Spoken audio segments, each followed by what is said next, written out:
it's Katie in the studio. Good morning, Katie, from me, Rick in Rochdale. Welcome to the Touchstones tapes, the podcast which takes you behind the scenes of Touchstones Rochdale's redevelopment project. So I'm riding solo in the studio today in Media City. How are things in Rochdale, Rick? Sunny as ever? The weather here is actually quite nice for a change. Well, that's good to hear. And it's Bryan here in the collection store. This month we'll be talking about my favourite thing, which is food. And we have two brilliant guests who will be telling us more about the important work they've been doing, bring food, culture and heritage together in Rochdale. On our roundtable today, we're speaking to some of the people involved in the development of this fascinating project. Mark Doyle, who is the Head of Arts, Engagement and Heritage at Touchstones, and Laura Mansfield, who is an independent curator and writer, who's worked quite closely with Touchstones on a few projects. Thank you both for coming on today. How are you? I'm good, thank you. Pleasure to be here. I'm good, thank you, Bryan. Good, I'm glad. I know, obviously, Mark, you know the stores well, and Laura, you've been here a few times. What do you think of the stores? They're quite, I suppose they're quite unexpected in that you don't expect from the outside what is going on inside. There's a huge amount of objects. Yeah, and ranging from all sorts of things, from lots of very domestic items, sewing machines, and then there's jelly moulds, to things like an Egyptology sort of collection.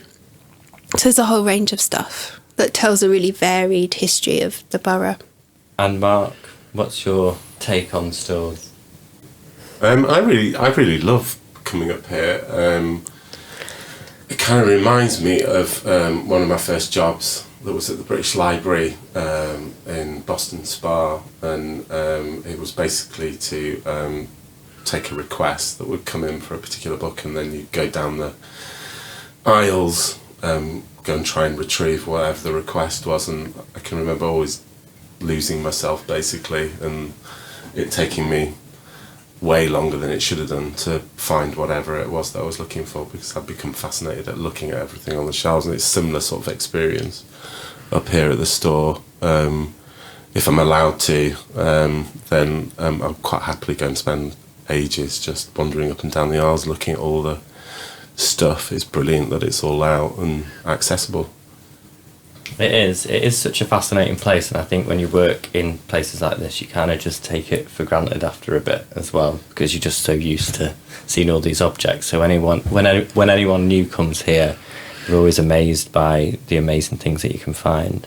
Today we've asked you to come along to talk about an exciting project around food and heritage, and to sort of start off that conversation, thinking about the objects here, we've asked you to bring an object that means something to you, or either from the Rochdale collections. So I can see these out here, but do you want to describe them to us and tell us a bit about why you brought them today?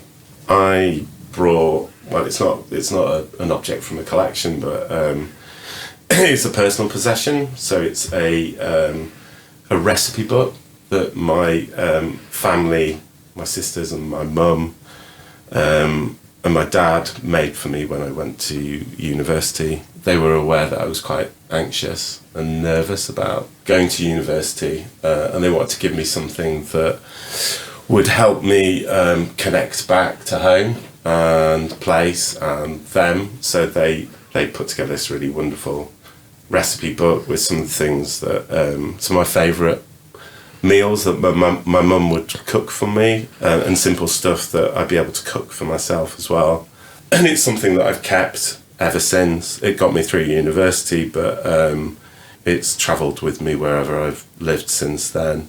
And I think in the context of this project, it's quite powerful, or it's quite a powerful reminder for me of the importance of food in terms of connecting you back to your kind of your history, your sense of place, where you come from, which are all the things that we want to explore through this project, isn't it, Laura? Yeah, absolutely. I think food, well, like you said, food is this incredible way of storytelling, I think. And Laura, what's the object you've brought in today? I've brought in a small ceramic plate. It's quite unusual. It was made in a workshop with an artist called Aaliyah Hussain. And the workshop was on a adult mental health ward at Wythenshawe Hospital. And over a period of 8 months in total, we hosted different workshops with inpatients on the ward, and we made plates and bowls and cups, lots of things around eating and around like the domestic environment. And the project, I suppose, was about trying to take ownership of the space that the patients found themselves in for quite a long time, and to do that through these everyday sort of paraphernalia like spoons and tea towels and coasters and things like that. Thanks both for sharing those objects. I think they both really set the scene for the conversation we're going to have about food and heritage and connecting people together. So I'm just going to start off with a quote about where this idea has come from, which is, "Sharing a meal with others is a powerful means to share heritage, traditions and culture, consolidate existing relationships, build connections between social groups and foreground a sense of identity. It is a simple everyday act that invites those around the table to negotiate an evolving community, and in this instance, it is a community with the museum objects at its heart." And that quote is by Heather Morrison, who worked on a project similar to sort of the idea that we're going to talk about today. Mark, could you tell us a bit more about where this idea came from and a bit more about where this project idea, how it's sort of been conceived? And it's got quite a convoluted evolution or development to date, I suppose, hasn't it? I mean, there's lots of things that I suppose we've done as an institution or as an organisation over the last 5 years, and conversations that we've had with people like Laura and artists around the coming together of people over food, the kind of conversations that it inspires, the feelings it does, the emotions, the memories, all the things that are contained within Heather's quote, really, about its power as a subject and as a part of our everyday lives, I suppose. And I suppose the other thing about it, that it's quite unifying, it's quite a cohesive thing, working in the context that we do in Rochdale. It's a very diverse community, lots of different traditions and cultures and faiths being practiced, but food has that unique ability, I guess, to cut across all of that. We sometimes intentionally, but sometimes just because people have come to us with ideas that have had food at the heart of them, kind of done a lot of stuff, really, projects where it's been really an important, excuse the pun, ingredient in the project. So we've been trialling lots of things and doing lots of things and been building up this awareness and I suppose learning about it as a subject that now feels like a really great time to kind of take that to another level and think about that in terms of the new collections displays that we want to reopen with in spring 25. Heather and Laura worked on a project called Civic Dining Room, which was back in... It was just before COVID, wasn't it? 2019? Yeah. Do you want to talk a bit more about that project? So the artist Heather Morrison sort of spent some time in the collections and thought about possibilities for almost reactivating objects that are in the collection store. So bringing them out of storage and putting them to active use in order to develop like a communal meal. And so some of the objects that were actively used were some sewing machines, and then those sewing machines were used to make tablecloths for this meal. And then there were a couple of Victorian ceramic jelly moulds that ended up being used to make puddings for the meal. And there was a meal in the galleries at Touchstones, and different members of the local community were invited to come and share this meal. And it was a way to think about the future of what a museum collection could look like or what it could do. So rather than being something that we sort of go and look at behind cases, to think of it as something that's actually could be activated or could be engaged with in a tangible way. And then from that, Heather and Ivan, they're actually, their artist name is Studio Morrison.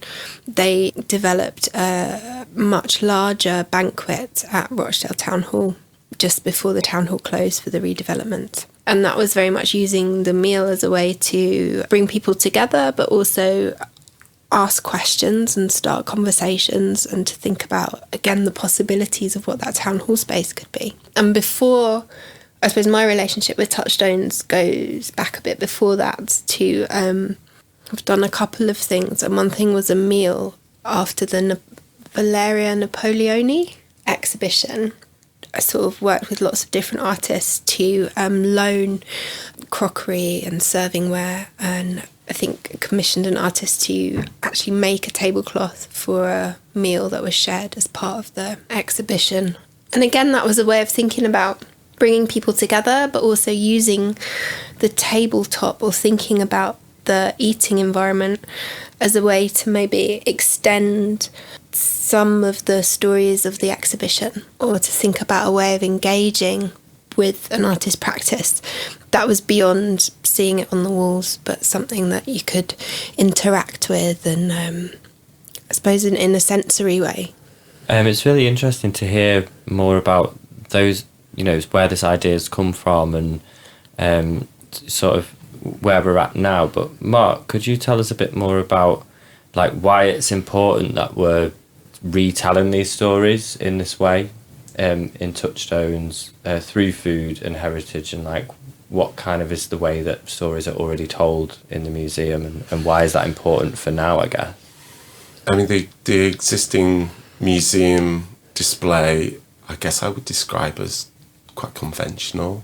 It's a story of Rochdale told through objects, but I'd say it's a particular story that's being told at the moment. I don't feel that it really reflects the diversity of the borough and its communities, historically, but also now as well. And this is a challenge that lots of museums and institutions are facing and have been facing for quite a while now, but we're very aware that there are lots of stories that aren't being told through the collections in the museum at the moment. And so that's another strong driver, I suppose, for this project, is to reimagine and to embrace different stories, but to do that with communities. So again, another kind of phrase or word that's being used quite a lot at the moment is co-creation, and something that we've been doing quite a bit of through our programme over the last 5 years. But we want to co-create these collection displays with different community groups and for them to be a part of the decision-making process, so that, they've ownership over the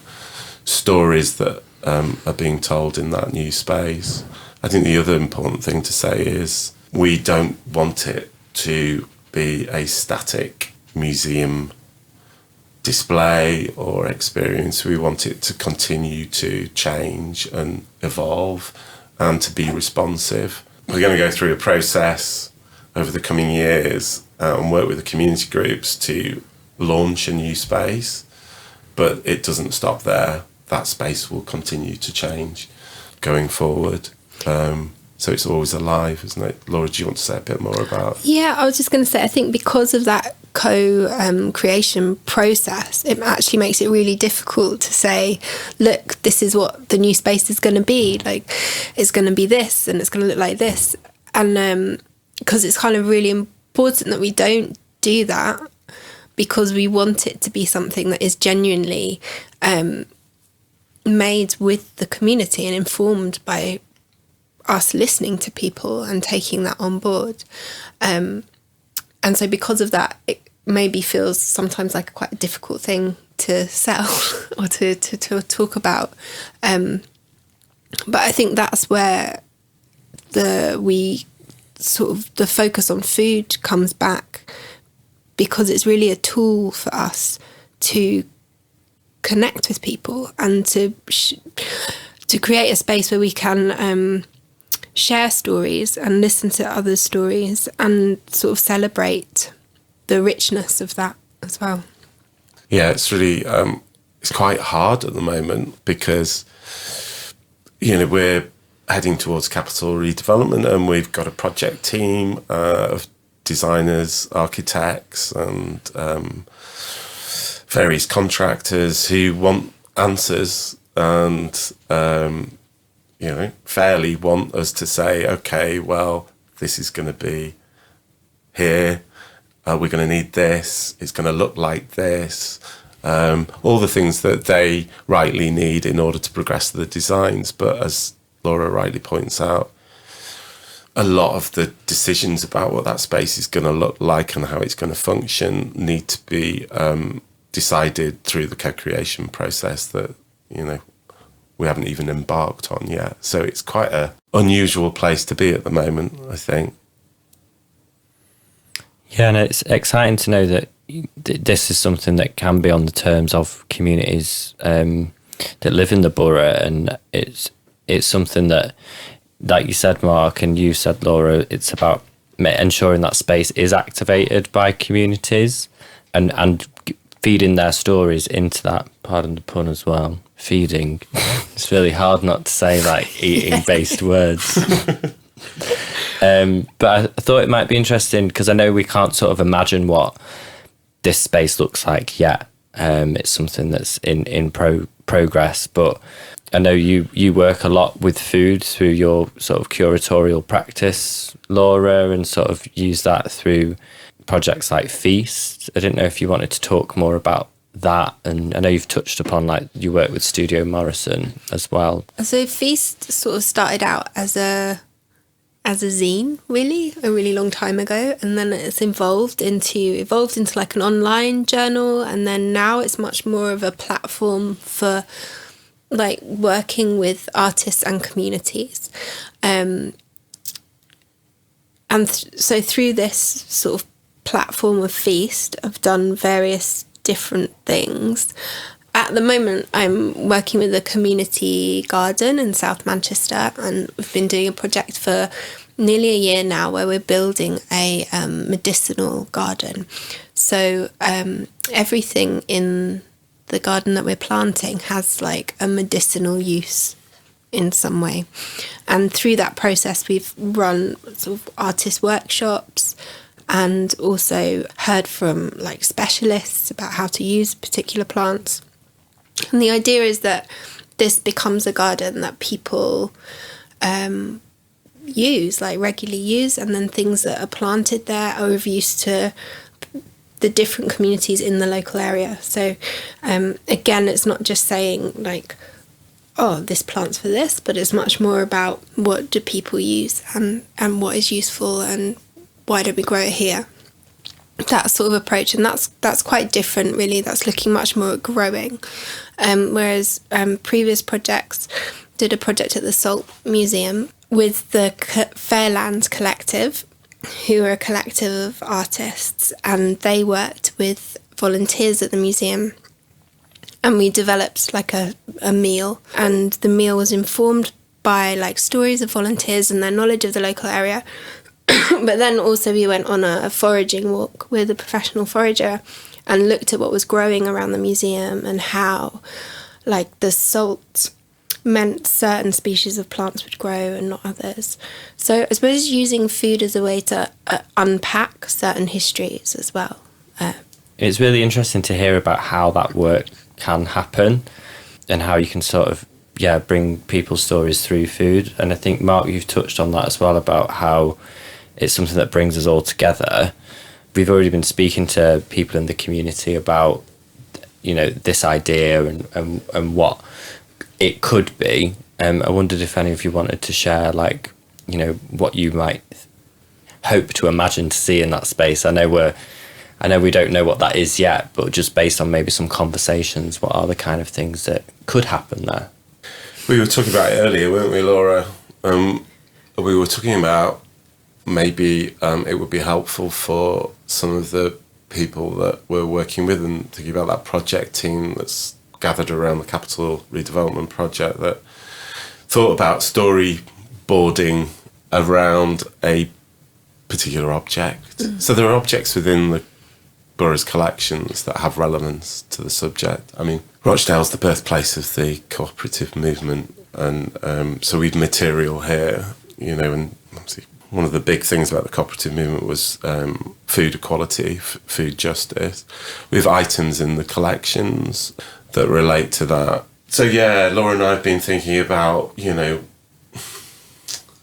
if those objects identified by the groups that we work with as of interest, because again, going back to the need to allow that to develop and for the groups to decide what is interesting and the stories that they want to tell. But if those objects are selected, what might that look like? How will that play through this concept and through this space? So take it from the, you know, the object in the bit of display furniture through to what you're sat on, what you're eating with, what's on the menu, some of the resources that might be there for you to interact with, learn from, or some of the programming, because we talked about programming being a really important element of the space as well. I suppose the way I would think of the space is that the collections sort of permeate it. So it's not just that there's a display on a wall, but like Mark said,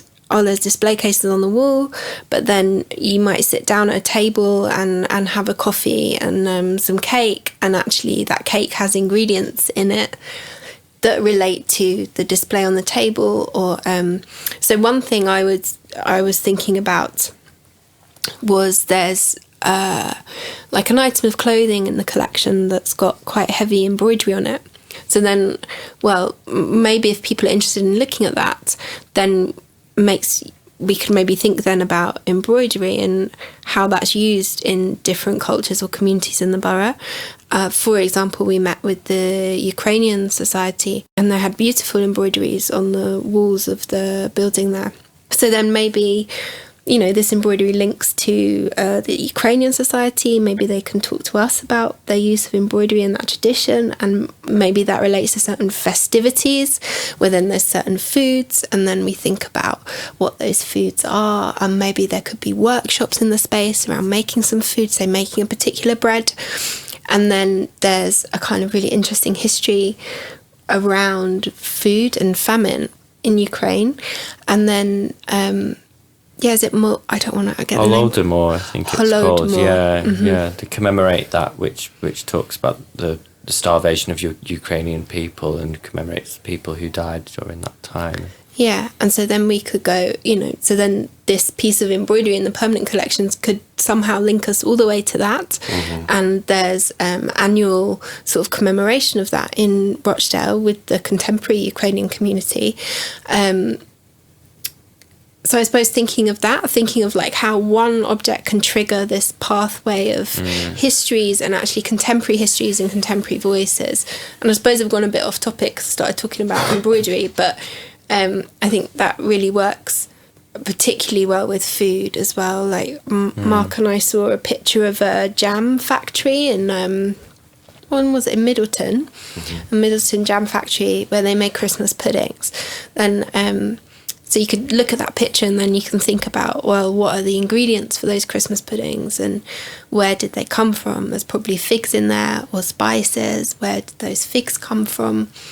And that maybe then links us to a sort of history of colonialism and British Empire, like so from where some of those spices have come from. Also, you maybe think about who worked in that factory, and that then could then take you to thinking about different communities in the borough, or if you go back to the ingredients, how those ingredients are used now, like what communities use figs regularly in Rochdale. So there's sort of multiple pathways in and out, I think, of these historical objects, and ways to almost sort of draw lines from them into Rochdale now.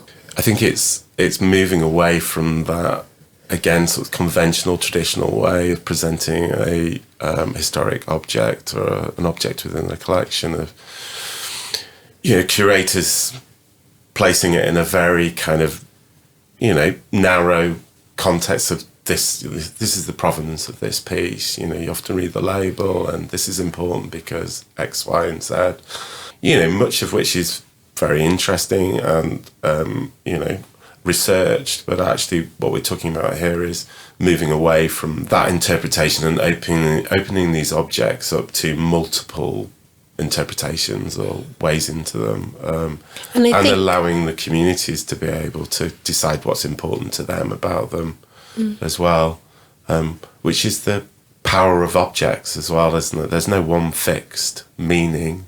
It's contingent, isn't it? It's whatever, whoever it is that approaches it, whatever they bring to it and whatever it evokes in them. I think it's opening the collections up to that as well, isn't it?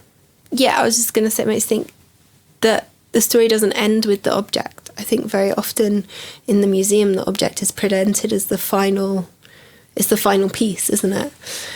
But actually, I think what we're talking about is thinking about this. This isn't the end. There's the beginning of us to have a conversation about Rochdale now and hear from the voices in the borough now. I think, the collections are here, the existing collections are here to be drawn on through this project, but we also see it as a contemporary collecting project as well. There's material, there are things, there are objects, there are, stories out in the community that aren't in the collections now, and we want to embrace all of that through this project. We want to know what's out there. I think it was really interesting when you and Bryan were carrying out some consultation, what Liz said about objects coming perhaps from the Nigerian community. I think in particular Liz was talking about anyone of African origin, asking them to give a museum an object is quite a loaded thing. Like, why would we give you an object when you've taken all our objects anyway? And so how do you go about documenting and sort of capturing a cultural history that isn't object-based or doesn't want to be object-based? Or doesn't have to be acquired, doesn't have to be possessed by the institution. I think that's where we are really keen to make a space where there's this sharing, and it is like this two-way process where there's an equal sharing. It's not it's not the authority of the museum putting on top or saying this is what culture is, this is what history is, but it's trying to listen and learn and then share what we've learned with audiences.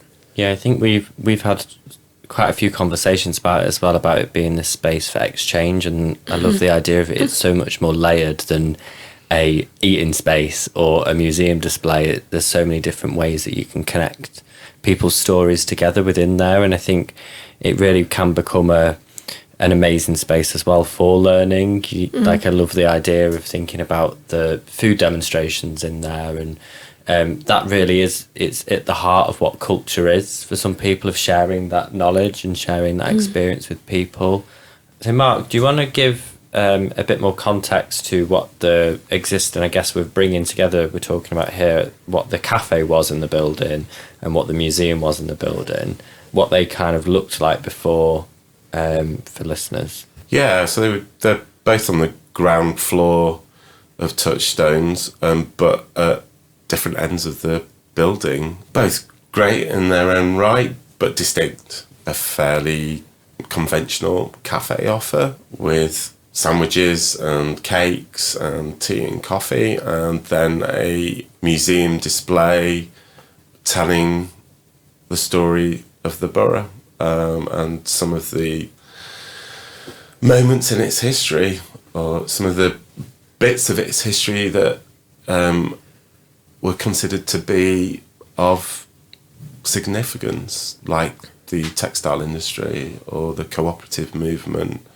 So yeah, two distinct operations or experiences within the building, and the beauty of this project, or the excitement for me at least anyway, is that we're talking about bringing both of those things together into one space, and it being an holistic experience that, yeah, is really exciting. And previously, you could be in the cafe at Touchstones, but you wouldn't necessarily have to go anywhere near the permanent collections, and to see that part of the building you wouldn't even need to go to the galleries to see the art. And I think what's great about this is that it puts the food right in the centre of your experience of the museum. And so, you know, you could have possibly sat in the other cafe and could have been anywhere really.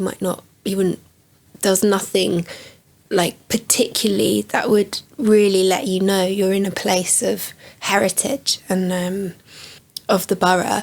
And whereas this, you might just want to go for a coffee, but actually in going for a coffee and some cake, you're sat in the midst of all these stories of Rochdale and what it means, and you're kind of inescapably in Rochdale and in Touchstones. And I think that's something that's really exciting and really unique as well. Laura, what was the reaction like from, you know, the visitors and people that attended these civic dining rooms and halls? What did people sort of think about that? What did they experience? I think it was a really positive experience, and everybody seemed to really enjoy it. I think there was a great feeling of being welcomed and sort of being wanted, like you were wanted in that space.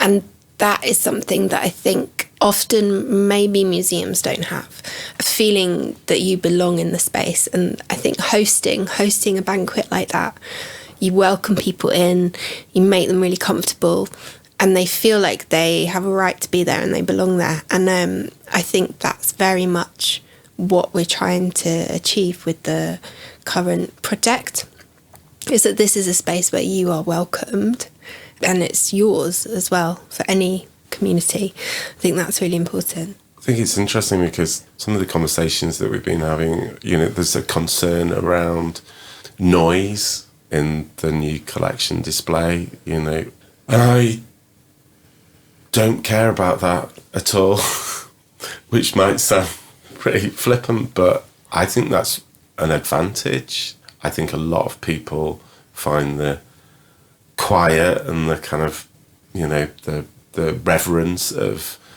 gallery space is very intimidating and very off-putting, and I don't think it aids their engagement. So the idea of being in a space, or it being a space that's full of talk and noise, I think is going to be a distinct advantage. I think it's going to put people at ease. It's going to encourage them to talk and to share things. It's really interesting to hear about this project, and I don't think I've ever really heard of a museum or gallery that allows you to bring food into the space. Are there any challenges around bringing food and collections together? Yeah, I mean, there's loads of challenges. You have to think about caring for the objects, like the museum objects, and we have to ensure that they're like housed in such a way that they won't get damaged from steam of cooking, and there's also like bugs and pests. So it is a real challenge, but I think it's nothing that's not insurmountable. It involves maybe some creative thinking around considering the overall design of the space and the structure of the space to allow a fully functioning kitchen to be in there, for example, as well as museum objects. We like a challenge, and we like challenging convention as a team, and it's something we've done on quite a regular basis. We've really stretched ourselves. We've kind of embarked on projects that have forced us into places perhaps some other museums or galleries wouldn't want to go, or would immediately assume they shouldn't go down that path. And I think as a team we kind of relish that I think, like Laura says, it's going to require some creative thinking. It's not that we don't care about the preservation of the collections or aren't aware of some of the issues around having a kitchen and objects within the same space, but I think it just requires some creative thinking around it'll inform part of the conversation with the community groups as well. I think that's the really interesting thing, is being able to talk about what's involved in caring for a collection and the things that we need to think about in that respect. We've done that with other projects as well, and I think people find that really fascinating, and it's often hidden behind scenes and just talked about by people working within the sector. But I think communities and audiences love to know more about what's involved in managing and caring for a collection. So it presents an opportunity to do that, doesn't it, through the process. And Laura, where can we find out more about your work, your curatorial projects like Feast? You can take a look at Feast online. It's www.feastjournal.co.uk. And there's an archive of previous projects on there and PDFs of publications that are all downloadable as well.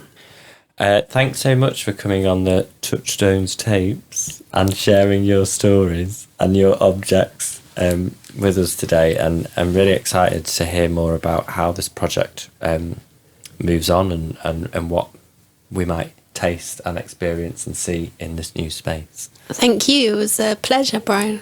Thank you, Bryan.